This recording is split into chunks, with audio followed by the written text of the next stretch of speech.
три сорта борошна. Это борошно высшего, первого и второго сортов. В то же время ассортимент хлебобулочных изделий достаточно широкий. Если рассмотреть требования к качеству зерна, то фактически мы можем разделить зерно пшеницы на три группы. Сильную пшеницу, среднюю и пшеницу слабую, которые отличаются по таким показателям качества, как стекловидность, содержание белка, клейковины, ИДК, показатели реологии на альвеографе, показатели лабораторной выпечки хлеба. Если рассмотреть общие такие требования к муке, то фактически в зависимости от вида изделий для муки, как я вам сказал, вот высшего сорта, определяются различные требования по содержанию клейковины, белка и силе муки. Круассаны, как и другие продукты, такие как куличи, панеттоны, гамбургеры, для их производства требуется мука с самыми сильными свойствами, и ее производство на мукомольных заводах достаточно является сложным. Что такое сила муки? Сила муки – это такая интегральная характеристика, в которая входит и водообогатительная способность, и водосвязывающая способность, способность теста однозначно обеспечивать его упругость и растяжимость, высокая газообразующая способность, в то же время и высокая газоудерживающая способность и спроможность муки обеспечить высокий объем готовых изделий. Таким образом, для производства круассана, как мы сказали, нужна сильная мука. Для нее нужно стремиться, чтобы содержание белка, количество клейковины было как можно большим. Показатель индекса деформации клейковины должен обеспечить растяжимость, то есть где-то примерно 70-80 единиц. Сила муки и водообогатительная способность должна быть выше. У меня тут первоначально были сначала приведены, у нас были приведены показатели качества, но вот эти вот показатели, значения, они очень сильно зависят от технологической линии конкретной, от способа производства этих круассанов, с начинкой, без начинки, от рецептуры, от качества жира. И поэтому для конкретной технической линии они могут варьироваться и должны устанавливаться непосредственно в условиях того или иного производства. Вот для того, чтобы произвести муку с требуемыми показателями качества на мукомольных заводах, на кафедре уже разработана структурная модель, которая была не раз представлена на конференциях и при защите диссертациях, которая предусматривает три способа получения муки. Это первый способ — формирование помольных партий, второе — это настройка режима технического процесса и формирование муки с нейтральных потоков. И третье направление – это использование различных корректоров, технологических добавок, которые могут изменить качество муки в желаемую нами сторону. Сейчас более подробно на каждом мы остановимся.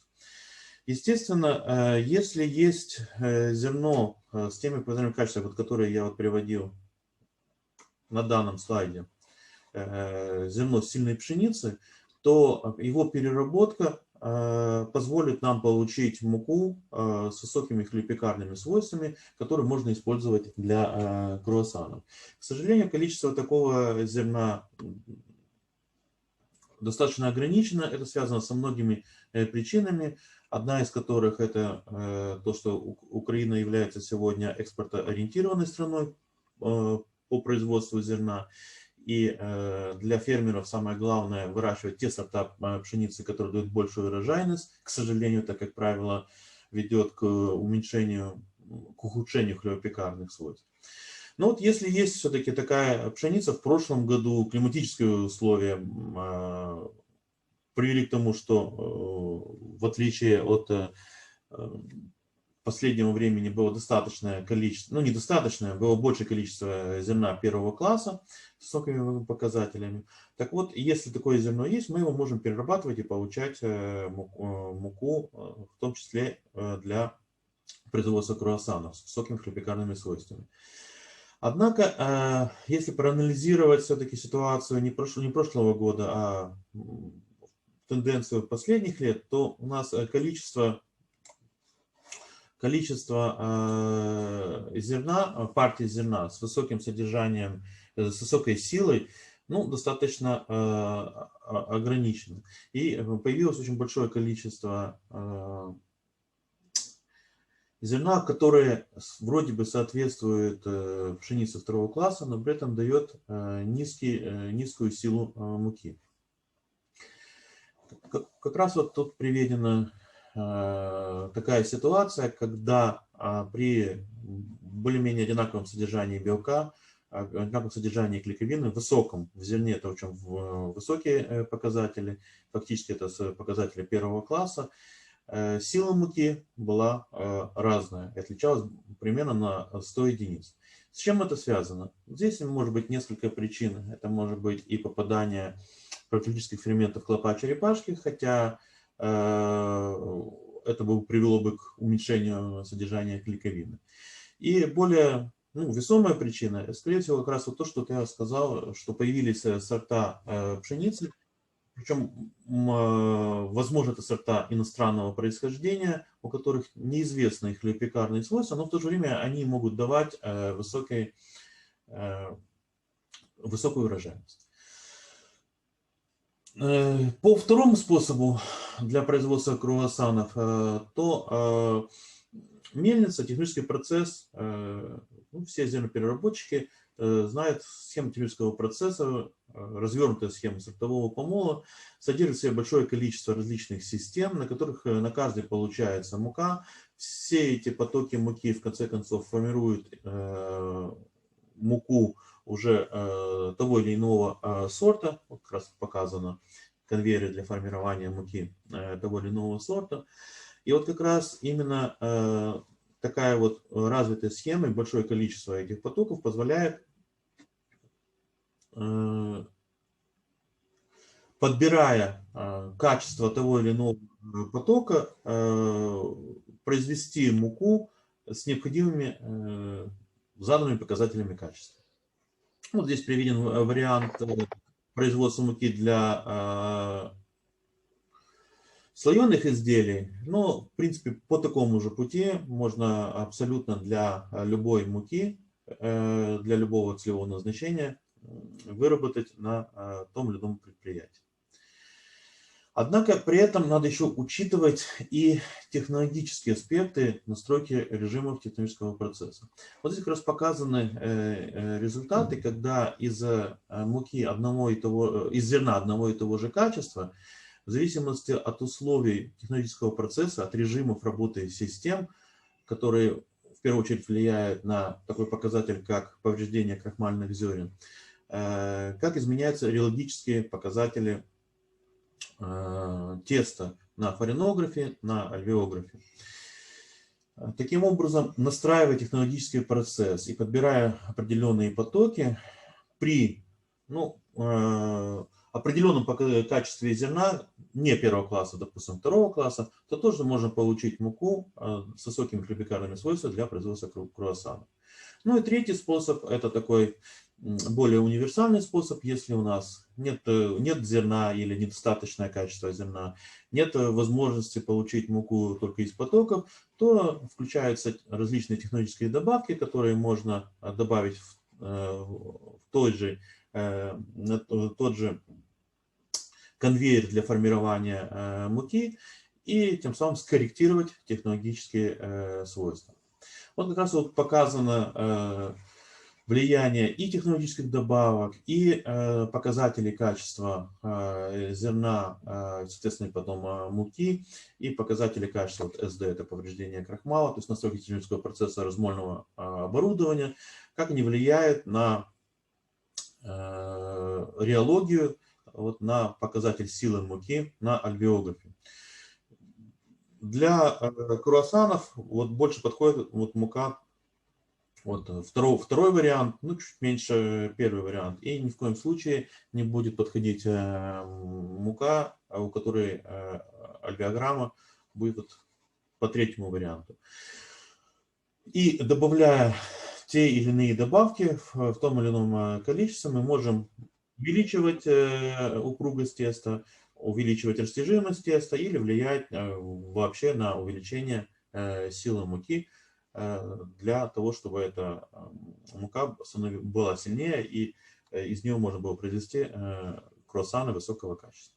Ну, таким образом, если вот так вот подытожить, то модель уже непосредственно производства муки для круассанов подразумевает выбор зерна первого класса. Если его нету, то можно взять зерно второго класса с худшими хлебопекарными свойствами, выбрать определенные потоки, настроить режимы технологического процесса. Если этого будет достаточно, то хорошо. Если недостаточно, еще скорректировать технологическими добавками.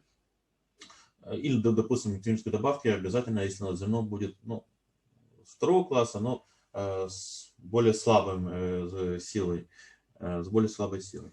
И вот таким образом мы получим муку для круассанов с разным набором показателей качества. Опять же, я их не приводил, исходя из того, что для конкретной технологической линии эти показатели могут несколько отличаться. Вот при анализе, как, в принципе, вот этот вот технический подход, когда качество муки для того или иного изделия оценивается не потому набору показателей, как мы приняли, как принято у нас в стране, это белок, количество клейковины и ДК, ну, число падения, белок, я сказал, белизна, число падения, то вот приведен пример, как раз продается мука итальянского происхождения на рынке Украины, которая в 2 раза дороже. И ее качество именно оценивается, видите, расширенной линейкой, в том числе и по альвеографу, и по фаринографу. Так, это пропустим. В последнее время, последние, ну, скажем, лет 5, наметился сдвиг в нашей технологии, в технологии мукомольного и хлебопекарного производства. Все больше предприятий стали говорить о муке целевого назначения. И вот как раз вот одно из предприятий в Одесской области, с которым мы тесно сотрудничали и делали совместную заговорную тематику с кафедрой технологии хлеба, вот они стали производить муку, которая уже позиционируется для различного целевого назначения.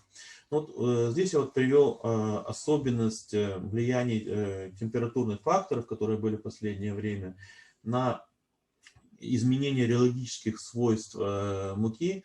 И видно, что вот появился вот это вот как бы второй пик на фаринограмме, который показывает, что белки в результате температурного фактора дольше раскрываются в тесте, и поэтому показатели, которые мы вот привыкли, количество клейковины 26, то тесто себя не ведет, или там 28, тесто не ведет себя на такое значение из-за того, что белки позже включаются в работу. Это еще раз хотел просто сконцентрировать ваше внимание на то, что кроме показателей качества, которые привычны для оценки муки, необходимо пользоваться более широкой характеристикой и использовать инновационные для нас, но повседневно распространенные приборы за границей. Как раз вот на этом слайде приведено, как в Италии хлебопеки, какие требования выставляют к качеству муки, производимой мукомольными предприятиями, где есть очень большой набор показателей качества, в том числе и реологические свойства теста. Ну и подытоживая, хочется сказать, что качество муки мукомолы и хлебопеки понимают по-разному. Для муки технология производства, для мукомолов технология производства муки должна сопровождаться как можно большим выходом муки, соответственно, больше белизной, и примолом. Для хлебопека один из главных определяющих факторов является выход хлеба и припек. В то же время требования вот к разным показателям качества то же самое и для мукомола, и для хлебопека несколько различны. И вот это вот несопоставимость системы оценки, когда на мукомольных предприятиях не определяют такой очень важный показатель для хлебопечения, в том числе и для производства круассанов, это водопокупительную способность, приводит к тому, что не всегда вырабатываются изделия хорошего качества. Фактически хлебопек сегодня работает так же, как вот прошлый год и этот год. Это умовы постоянной невызначенности, когда не знает, какая мука поступит на предприятие, и все время должен перенастраивать технологический процесс. Ну и в конце хочу сказать, что начиная с 2016 года мы с кафедрой технологии хлеба вместе проводим тренинг для специалистов промышленности.